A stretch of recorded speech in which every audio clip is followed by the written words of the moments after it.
ભગવાનની આજ્ઞા શું છે? સૌથી પ્રેમ કરો, લાગણી રાખો, સદભાવ રાખો. આ પરમાત્માની આજ્ઞા છે. પણ આસુરી લોકો તમે સદભાવનો હાથ લંબાવો તો એ હાથને કાપવાનો પ્રયાસ કરે. આ આસુરી વૃત્તિ છે. તમે સારા બનીને સામે જાઓ તો એ સામેથી પથરા મારે. આ આસુરી લોકો છે. મહાપુરુષોને કેટલું હેરાન થવાનું આ કરવાનું આવ્યું છે. કેટલા પ્રસંગો આપણને મળશે. મહાવીરના કાનમાં ખીલા ઠોક્યા, અંગુલીમાલે બુદ્ધને પરેશાન કર્યા. કેટલા નરસિંહ મહેતા સુધી છેક બધા જ મહાપુરુષ આવે.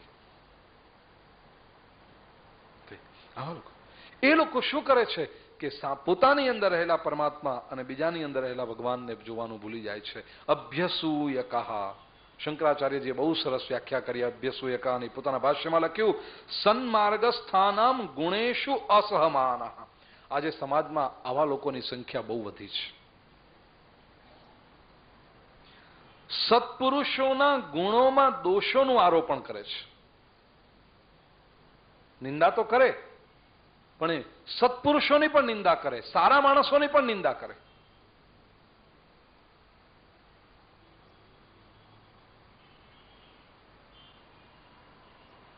બહુ મોટા વિદ્વાન મહાપુરુષ, મહાત્મા, મહામંડલેશ્વર છે. એમની સાથે ચર્ચા થતી હતી. હરિદ્વારમાં એમનો આશ્રમ છે. કલાક એક વાત થઈ. એક વાત એમણે બહુ સરસ કહી. उन्होंने कहा, भाई आप जानते हैं हिंदू धर्म के पतन का कारण क्या है? क्यों स्वामी जी, बहुत सारे कारण हैं. મેં કહ્યું મને જે લાગે જાણતા જ હતા. પણ અમે ચર્ચા કરતા હતા કે સાંપ્રદાયિકતા છે, લોકો પોતપોતાના નાના નાના કુંડાળાઓમાં વહેંચાઈ ગયા છે, વિશાળ દ્રષ્ટિકોણ રહ્યો નથી, તત્વજ્ઞાનથી માણસ દૂર ભાગે છે, કેવળ રિચ્યુઅલમાં જ ફસાયેલો રહ્યો છે. આ બધા કારણો છે. ધર્મનું મહત્વ સમજાતું નથી આપણને. બીજા લોકોને સમજાય છે, આપણને નથી સમજાતું. આપણા માટે ધર્મ એક લીઝર એક્ટિવિટી બની ગયો છે. ફુરસદ મળે તો કરવાનું, ન મળે તો કાંઈ નહીં. લાઈફની પ્રાયોરિટી બદલાઈ ગઈ છે. ધર્મ આપણા પ્રાયોરિટી લિસ્ટમાં નથી આવતો. આ બધું થાય છે. એ બધું બરાબર છે. એક વાત એમણે કહી જે મારા લિસ્ટમાં નહોતી અને મને જાણવા મળ્યું, અને હી વોઝ સો રાઈટ. મને કહે છે કે મહાપુરુષોની નિંદા કરવાની વૃત્તિ જેટલી હિન્દુ સમાજમાં છે એટલી બીજા કોઈ સમાજમાં નથી. આ એક મહામંડલેશ્વર સ્વામીજી પાસેથી, નિવૃત્ત શંકરાચાર્યજી પાસેથી મેં વાત સાંભળી છે. અને હી સો રાઈટ. તમે જોજો બીજા કોઈ પણ સંપ્રદાયના લોકો, બીજા કોઈ પણ ધર્મના લોકો પોતાના મહાપુરુષોની નિંદા નહીં કરતા હોય, કે પોતાના ધર્મનો પ્રચાર જે કરતા હોય અને નિંદા નહીં કરતા હોય. આપણા લોકો તો પાના રમતા રમતા કે ફલાણા મહારાજ છે ને એ આમ કે છે, લે મારી તીરી. અરે તને અધિકાર શું? તારી યોગ્યતા શું છે આ બોલવાની?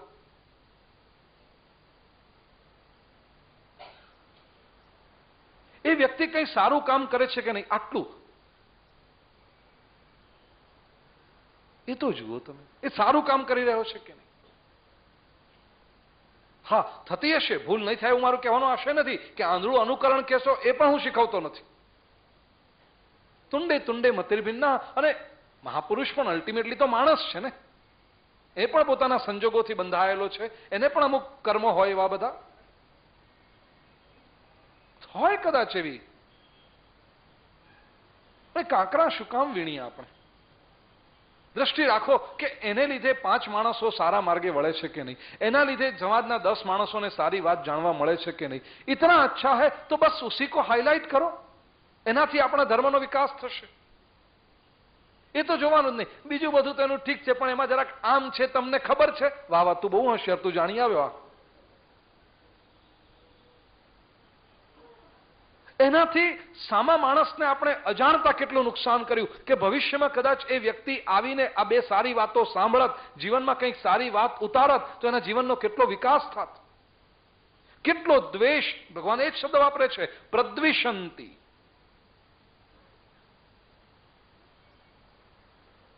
નિંદા કરનારો માણસ એમ વિચારતો હોય છે કે હું તો બહુ મોટો સુધાર કરવાની કોઈ, એ સુધાર નથી. તું પોતે કોઈ માણસને લઈ ગયો ભગવાન પાસે પકડીને, તારા જીવનમાંથી એવી કોઈ અસર થઈ કે બે માણસો સન્માર્ગે વળ્યા હોય? એવું તો કશું હોય નહીં. કેવળ સમય પસાર કરવાની વૃત્તિ માટે કે કેવળ પોતાનો અહંકાર, અને કદાચ તો આટલી બુદ્ધિ ન હોય છતાંય માણસે નિંદા કરતો હોય. કૃષ્ણ કહે છે કે આ આસુરી વૃત્તિ વાળો છે, દુષ્ટ વૃત્તિ વાળો માણસ છે. અને ભગવાન કહે છે કે લોકો મારો દ્વેષ કરે છે. પ્રદ્વિષંતિ મામ મામાત્મ પ્રદેહેશુ. આથી અને આ વૃત્તિ આજની છે એવું કહેવાનો મારો આશય નથી. श्रीमद् आद्य शंकराचार्य जी के शब्द इन्वर्टेड कोमास में कोट करके मैं कह रहा हूं. 1200 वर्ष पहला शंकराचार्य जी પણ આ જ લખ્યું કે સન્માર્ગસ્થાનામ ગુણેશુ અસહમાના. અને શંકરાચાર્યજીએ જ્યારે લખ્યું છે આદ્ય શંકરાચાર્ય, ત્યારે એમને પણ આવા કંઈક અનુભવો થયા હશે, તેથી લખ્યું. સારા માણસોની નિંદા કરનારો જ્યારે સમાજ થાય, આ ભગવાનનો દ્વેષ છે. મધુસૂદન સરસ્વતી પણ કહે છે 450 વર્ષ પહેલા કે એને લીધે શું થાય છે? સત્પુરુષોના ગુણોમાં દોષનું આરોપણ કરે છે. તેથી ન ભક્ત્યા પૂતતા તેષામ સંભવતી ઇત્યર્થ. ગમે તેટલી માણસો ભક્તિ કરે પણ એમની પવિત્રતા સંભવતી નથી. એટલે ભક્તિના નામે બીજું ગમે તે કરે, દિવસમાં 10 વખત મંદિરમાં જઈ આવે, 5 વખત નાય, ગમે તે કરે, કે 2 ની 4 કંઠીઓ પહેરે, કે 10 ના 15 તિલક કરે, ગમે તે કરતો હોય, જ્યાં સુધી આ વૃત્તિ જતી નથી ત્યાં સુધી એનામાં પવિત્રતા આવતી જ નથી. 1200 વર્ષ પહેલા એટલે 5000 વર્ષ પહેલા શ્રી કૃષ્ણએ કહ્યું, 1200 વર્ષ પહેલા શ્રીમદ આદ્ય શંકરાચાર્યએ કહ્યું, 450 વર્ષ પહેલા શ્રી મધુસૂદન સરસ્વતીએ કહ્યું, અને આવા તો બીજા અનેક ભાષ્યકારોએ કહ્યું છે. આજના સમાજમાં પણ હજી આ વૃત્તિ ગઈ નથી. આપણે ભગવાનને પ્રાર્થના કરીએ, પ્રભુ કમસે કમ અમારામાંથી તો આ વૃત્તિ જાય કે અમે નિંદા કરવાનું બંધ કરીએ. એટલું તો પ્રભુ કરી શકીએ.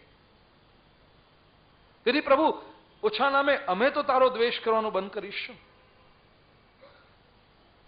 અભ્યાસુ એ કહે malicious. They are malicious, as is evident from their comments on the virtues of the righteous people. Malicious લોકો.